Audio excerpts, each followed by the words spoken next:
বাংলা সিনেমার জগতে একটা বিশাল বড় ঘটনা ঘটছে, মানে অলরেডি ঘটতে শুরু করে দিয়েছে। না, দেবজিৎ একসাথে সিনেমা করছেন এরকম কিছু না, কিন্তু বাংলা সিনেমার জগতে যেটা হচ্ছে সেটা অনেকটা হিন্দিতে শাহরুখ খানের কামব্যাকের সাথে বোধহয় তুলনা করা যায়। কি এখনো ধরতে পারলেন না? বাংলাতে বিশাল বড় একটা প্রোডাকশন হাউস এসকে মুভিজ তারা কামব্যাক করেছে। হিমাংশু ধানুকা, অশোক ধানুকার এসকে মুভিজের লেগাসিটা বিশাল বড়। তাদের হাত থেকে এসেছে জিতের ওয়ান্টেড, ফাইটারের মতো মুভি, অথবা খোকা বাবু, ইডিয়েট, খোকা 420, শত্রু, এইসব সিনেমার কথা কেউ ভুলতে পারে? এসকে মুভিজ কিন্তু ভারত বাংলাদেশের যৌথ উদ্যোগের ক্ষেত্রেও খুব বড় ভূমিকা রেখেছে। জাজ মাল্টিমিডিয়ার সাথে কোলাবোরেশনে তারা জিতের বাদশাডা ডন মুভিটা এনেছিল, রোমিও বনাম জুলিয়েট মুভিটা এনেছিল, শাকিব খান শ্রাবন্তীর শিকারি মুভিটা এসেছিল, মনে পড়ে তো? সেই সব মুভি যারা বানিয়েছিল তারা কিছুদিন বোধহয় একটু বিরতি নিয়েছিল। না, তারা টুকটাক কাজকর্ম করছিল, প্রোডাকশন হাউস চলছিল, কিন্তু বড় কোনো সিনেমা, বড় কোনো প্ল্যান, বড় কোনো অ্যানাউন্সমেন্ট এসকে মুভিজের তরফ থেকে আমরা অবশেষে পেলাম। শাকিব খান অভিনীত দরদ সিনেমাটা কারা প্রডিউস করছে? Yes, SK movies. হিন্দিতে রিলিজ করছে, প্যান ইন্ডিয়া জুড়ে রিলিজ করছে। এসকে মুভিজ 18টা সিনেমা অ্যানাউন্স করেছে এবং সেটা শুরু হচ্ছে, তাদের জার্নিটা এবার শুরু হচ্ছে ওই শাকিব খানের দরদ সিনেমা দিয়ে। এর আগে 2020 সালে তারা একটা সিনেমা এনেছে, 2021 সালে একটা সিনেমা এনেছে, 2022 সালে দুটো সিনেমা এনেছে এবং 2023 সালেও তারা দুটো সিনেমা এনেছে। কিন্তু এবার এই 2024 সালে একসাথে 18টা প্রোডাকশন করার অ্যানাউন্সমেন্ট, এটা কিন্তু বড় ব্যাপার। এটা আমার মতে আলোচনা হওয়া উচিত। এবার সিনেমাগুলো কি হবে সেগুলো তো ভবিষ্যৎ বলবে, কিন্তু সেগুলোর যে পোস্টার এসছে, ট্রেলার এসছে, সেগুলোর ব্যাপারে আমি দু চারটা কথা বলি। ওকে, লোকেশন চেঞ্জ হয়ে গেল এবং তার সাথে সাথে একটু চশমা টশমা সবকিছু পাল্টে গেল। তবে যেটা পাল্টায়নি সেটা হচ্ছে এসকে মুভিজের ধারাবাহিকতা। তাদের লাইব্রেরিতে মোটামুটি 300টারও বেশি সিনেমা আর 1000টার বেশি মিউজিক অ্যালবাম আছে। এগুলো বুঝিয়ে দেয় এসকে মুভিজের স্পেশালিটি। তবে এসকে মুভিজের কথা এত বলছি তার কারণ আমাদের যে ছোটবেলাটা, আমরা যে বড় হয়েছি সেই সময়টা জুড়ে এসকে মুভিজ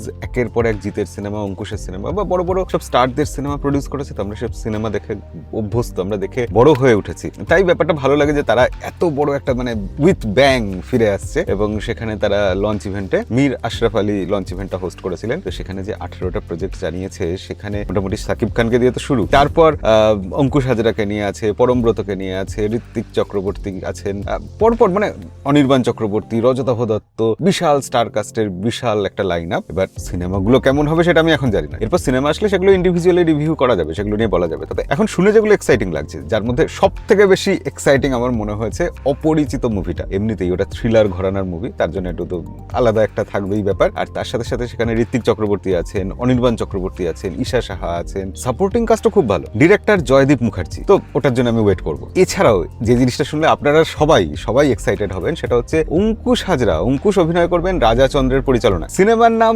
চন্দ্রবিন্দু এবং মিউজিক ডিরেক্টর অনুপম রায়। মানে আর কি চাই, দুর্ধর্ষ কম্বিনেশন। আর এই সিনেমাটা কিন্তু ড্রামা, সুপার ন্যাচারাল, কিছু ফ্যান্টাসি, এই সব ঘরানার হবে। সেক্ষেত্রে ইন্টারেস্টিং হতে পারে। যদি গল্পটা ভালো হয় না, এই সিনেমাটাও কিন্তু কাঁপাতে পারে। এছাড়া পরমব্রতর দুটো জিনিস নিয়ে বলার মতো, একটা হচ্ছে হাওয়া বদল, যে আপনারা দেখেছেন, কে কে দেখেছেন হাওয়া বদল সিনেমাটা? বেশ, আমি বহু বছর আগে দেখেছিলাম, তো এনজয় করেছিলাম তখন। তো আবার হাওয়া বদল আসছে আর পরমব্রতরই ডিরেকশনে আসছে, তো সেটা দেখতে চাইবো। এছাড়া পরমব্রত আজকাল মানে হরার জনরাটাকে মোটামুটি ধরে ফেলেছেন, তো হরার জনরায় তার একটা সিনেমা আসতে চলেছে। সিনেমার নাম এখানে অন্ধকার। কিন্তু এখানে লিড চরিত্রে যেরকম পরমব্রত আছে তেমনি ঋত্বিক চক্রবর্তীও আছে ডিরেকশনে, সেই পরমব্রত। তো পরমব্রত কিন্তু বেশ কয়েকটা সিনেমা একের পর এক করছেন, বিশেষ করে হরার জনরায়। তো ঘষা মাজা হচ্ছে, তো নিয়মিত প্র্যাকটিস হচ্ছে, ভুল ত্রুটি শুধরে নেওয়া হচ্ছে। এমনিতেই পরমব্রত যথেষ্ট বুদ্ধিমান একজন মানুষ। আশা করব ডিরেক্টর হওয়ার যে সম্ভাবনাটা তার মধ্যে রয়েছে সেটাকে বিকশিত হতে দেখবো আমরা আগামী দিনে। আর একটা সিনেমা যেটা উল্লেখ না করলেই নয়, অংশুক এবং ঐন্দ্রিলার, তার সাথে সাথে অনির্বাণ চক্রবর্তী আছেন। সেই সিনেমাটাও কিন্তু ফ্যামিলি ড্রামা থাকবে, একটু ফ্যান্টাসির ব্যাপার থাকবে। তো সেটাও কিন্তু একটা ভালো সিনেমা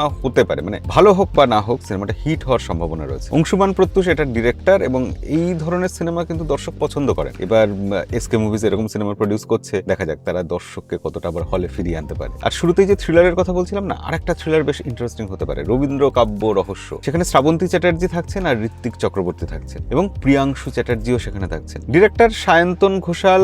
এই সিনেমাটাও ইন্টারেস্টিং লাগছে। এবার সিনেমাটা আসুক, দেখা যাক, তখন আমরা সব বিশদে বলবো। আর ফ্যামিলি ড্রামার মধ্যে আমি আমার মতো, কমলেশ্বর মুখার্জির পরিচালনা। এখানেও শ্রাবন্তী চ্যাটার্জি থাকছেন এবং তার সাথে থাকছেন রজতাভ দত্ত এবং জিতু কামাল। তো এটাও ফ্যামিলি ড্রামা হিসেবে কিন্তু ওয়ার্ক করে যেতে পারে। আর এই ফ্যামিলি ড্রামা বা একটু রোমান্টিক সিনেমা, এরকম আরেকটা সিনেমাতে কিন্তু জিতু কামাল থাকছেন। সেখানে তার সাথে থাকছেন পায়েল সরকার। সিনেমার নাম আপনজন। জিতু শ্রাবন্তীর সিনেমা বাবু সোনা, সেটা কিন্তু নাম শুনেই বোঝা যাচ্ছে যে রোমান্টিক কোনো সিনেমা হবে, একটু ফ্যামিলি ড্রামা ড্রামা থাকবে। তো একটা জিনিস খেয়াল করুন, সব রকম জনরা কিন্তু টাচ করার চেষ্টা করেছে এসকে মুভিজ, যার মধ্যে বেশ কিছু জায়গা রয়েছে যেখানে আমরা শ্রাবন্তীকে বারবার দেখতে পাচ্ছি, বা কাস্টিং এর ক্ষেত্রে বা সিনেমার ক্ষেত্রে বা বিভিন্ন জনরার ক্ষেত্রে, যে আমাদের যে সময়ে সিনেমাগুলো ভালো লাগতো, আমরা পছন্দ করতাম, আজ থেকে 10 বছর আগের সিনেমা, সেই সময়টাকে কোথাও টাচ করার জন্য চেষ্টা করেছে এসকে মুভিজ। তো সেই সময়টাকে যদি ফিরিয়ে আনা যায়, সময় তো ফিরিয়ে আনা যায় না, সেই সময় সিনেমার উন্মাদনাটা যদি ফিরিয়ে আনা যায় এইসব সিনেমাগুলো করে, তাহলে ব্যাপারটা কিন্তু জমজমাট হবে। এই যে নামগুলো বললাম, এর বাইরে সরলাক্ষ হোম, তবু ভালোবাসি,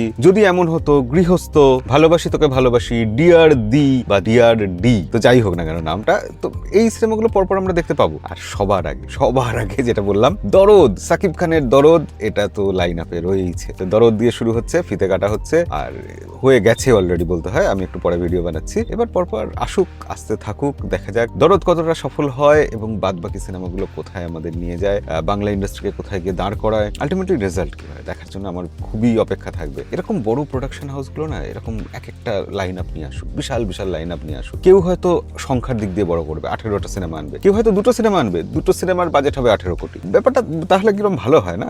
বাংলা ফিল্মের স্বর্ণযুগ ফিরে আসছে, এই যে ব্যাপারটা একটু একটু করে আমরা কোথাও এসেন্সটা পাচ্ছি, সেটা হয়তো সত্যি হতে পারে, ফিরে আসতেও পারে সেই দিনটা। আমি কিন্তু সবসময় আশাবাদী। আপনারা কি মনে করেন? কেমন লাগলো লাইন আপটা? এতগুলো সিনেমার লাইন আপ শুনে কতটা এক্সাইটেড? অবশ্যই কমেন্টে লিখে জানাবেন। ভিডিও ভালো লাগলে তো অবভিয়াসলি লাইক করতে বলবোই, চ্যানেলে নতুন হলে সাবস্ক্রাইব করতে একদম জোরাজুরি করবো, যেভাবে হোক যে করে হোক ওই লাল বাটনটা কিন্তু কালো হয়ে যাওয়া চাই। এনিওয়ে, দেখা হবে পরের ভিডিওতে। ততদিন অবধি সবাই ভালো থাকবেন, সিনেমা দেখবেন।